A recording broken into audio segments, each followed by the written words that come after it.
आज आम बनवा टंक तोराणी। टंक तोराणी आमर दरकार लेंबू पत्र। तो बाड़ी रे आमर होती लेंबू पत्र। लेंबू पत्र को आम तोड़ी नवा।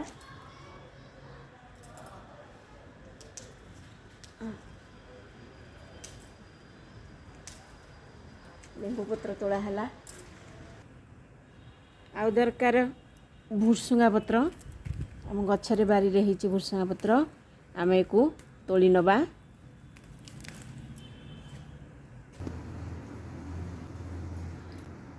बर्तमान मु बारी रू आनी लेंबू पत्र आउ भुर्सुंगा पत्र को धुआ धुई करके थोई देछि। ए सब जिनस हमर दरकार। तो ये सब बर्तमान रेडी। तो आम बर्तमान ग्राइंडर रे कौन करवा आग टिके ए अदा आउ कंचा लंका पकईकी ताकू पेस्ट करि नवा।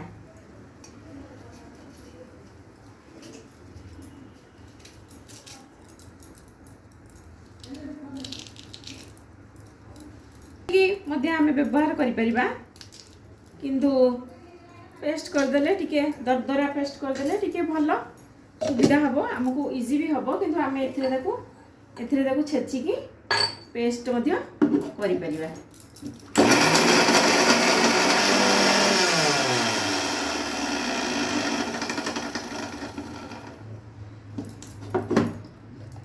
बर्तमान आमर अदा और कंचा लंकार पेस्ट प्रस्तुत हो गला।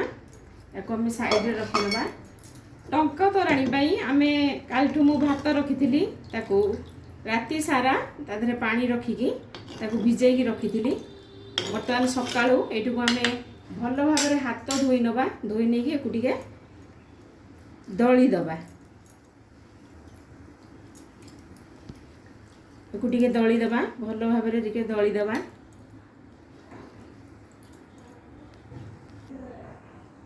देखंतु एबे दली सारला पर एटा ए प्रकार अवस्था को आस जाइछि। एथिरे आमे ऐड करिबा दही।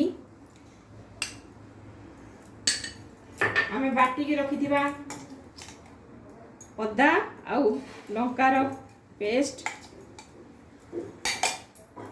ऐड करिबा। आमे जो बारी रो तोड़ी के आनिथिले लेंबू पत्र ताकू टिके हाथ रे छिंडे नबा। ताल ता बास्नाटा तोराणी भितर को आसीबो।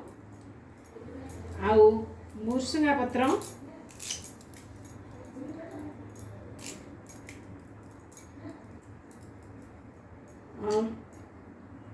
लेंबू टिके चुपुड़ी नबा।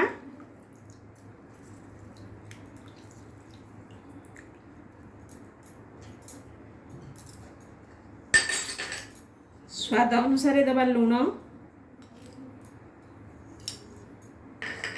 ये सब को पकई आमे भल भाव में को फेंटी नवा।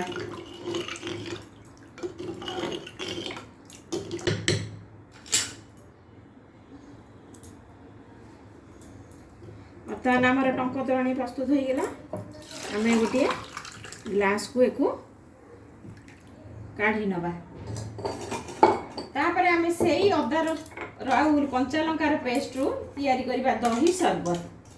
दुईटी गोटे पदार्थ रू आम करबा दुईटी जिनस। तबे दही शरबत एथिरे पकेबा कंचा लंका आउ अदार पेस्ट। तापरे दही पकेबा। एथिरे पकेबा बीट लूण स्वाद अनुसार बीट लूण।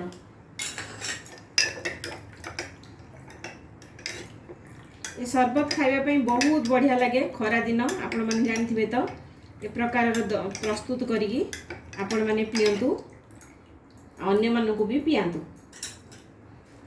वर्तमान एथरु तैयारी हो गला हमर अदा आ कंचा लंकार पेस्ट रु दुई प्रकार पानीय।